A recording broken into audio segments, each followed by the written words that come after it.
first thing that we're going to talk about is a paydex score. Now, a paydex score is a rating that goes from 0 to 100. And from 80 to 100, most people are familiar with an 80 paydex score or above.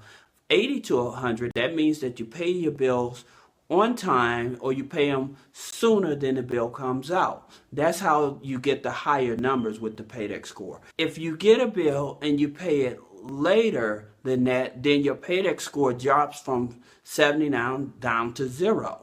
So you always want to pay your bills on time. Now, how do you generate a paydex score? You go through 4 or 5 vendors and say that you trying to open up a restaurant or a janitorial service and you don't have the money up front. So with these type of companies, you go to them, say, hey, I started this business, but I don't have the money for the supplies. And what ends up happening, they'll give you the supplies up front, and then they'll give you X amount of days to pay the bill. Okay, so that's how you generate a paydex score. Now, your paydex score is generated through Dun & Bradstreet.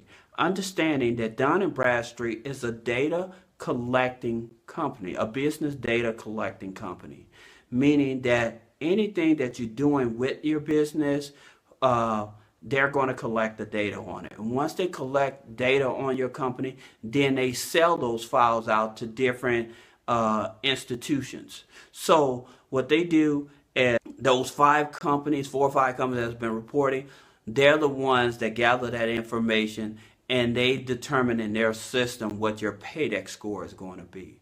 Now, understanding your paydex score has nothing to do with funding. Your paydex score is mainly focused on trade credit or like vendor credit or supplies, to keep it in simpler terms.